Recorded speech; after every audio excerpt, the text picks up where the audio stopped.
બધાને મારા જય શ્રી કૃષ્ણ. હું રીતિ પટેલ. હું MBA કરું છું LDRP ITRમાંથી. મારો એડીએસએનમાં જવાનો એક મુખ્ય પર્પઝ હતો કે મારે સારું શીખવું હતું, એન્જોયમેન્ટ લેવું હતું, પણ મેઇન હતું કે મારે કંઈક નવું લાઈફમાં એવું શીખવું હતું કે જેનાથી હું મારી આગળની લાઈફ કે જે બહુ સારું કરી શકું. તો સાચે જ માં સુરેશ સર જોડેથી મને જે સ્કિલ્સ મળી છે, જે માસ્ટરી શીખવા મળી છે, change mastery, purpose mastery, Bing mastery, balance mastery, તો હું એડીએસએનમાંથી આવી ગઈ છું. છતાં પણ એ લાઈફ, એ જે સ્કિલ્સ છે, જે માસ્ટરીઝ છે, એને હું યુઝ કરું છું. મારી જે હમણાંની જે લાઈફ છે એમાં પણ હું એને યુઝ કરું છું. તો એ મારા માટે બહુ જ સારું અને બહુ જ બેનિફિશિયલ છે કે હું રોજ સવારે ઉઠી અને રાતે સૂન તો એકાધિક માસ્ટરી, લાઈક કે કંઈક ચેન્જ માસ્ટરી થઈ, બેલેન્સ માસ્ટરી થઈ, તો એવું અનુભવું છું કે નહીં, આ મેં આજે કર્યું. આજે કેમ જાણે કેમેરામાં વાઇલ્ડ એંગલ કેવું હોય કે બધું એકસાથે આમ જોઈ શકીએ, તો એવી રીતે મારામાં પણ એવું અંદરથી જ ઇનર વાઇલ્ડ એંગલ આવ્યું છે કે હું આમ બધી વસ્તુને આમ જોઈ શકું. અને હવે ફરિયાદ કરવાનું થોડું ઓછું થઈ ગયું છે. પહેલાં ગરમી થતી તો તરત ફરિયાદ કરતા કે નહીં ગરમી થાય છે, આવું થાય છે, આવું થાય છે, પણ હવે ફરિયાદ નહીં, સોલ્યુશન શોધવાના. અને ઇટ્સ ઓકે, થાય છે તો થાય છે, ઉનાળો છે તો ઓબ્વિયસલી ગરમી થવાની છે.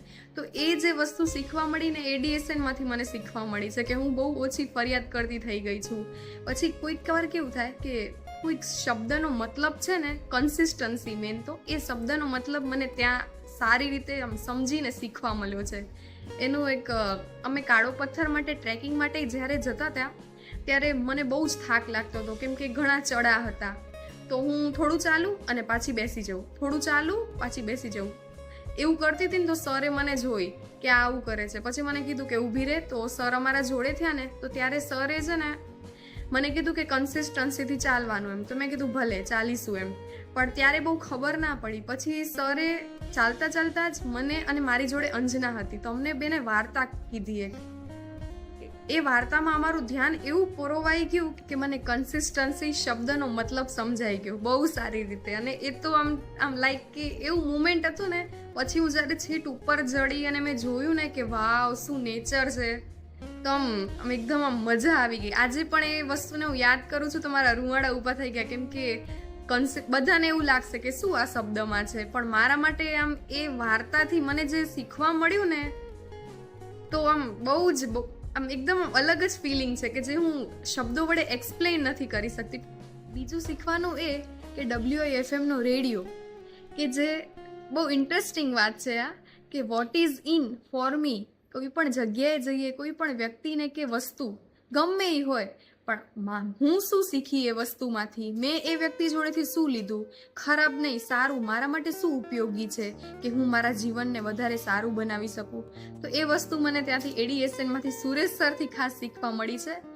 તો એ પણ બહુ આમ સારી મેમરી, ઘણી બધી એવી મેમરી બની છે, નવા ફ્રેન્ડ્સ બન્યા છે, કે ઘણા બધા લોકોની કેવી મેન્ટાલિટી હોય એ મેં જાણી છે, કે કઈ રીતે મેનેજ કરવું આવી રીતે.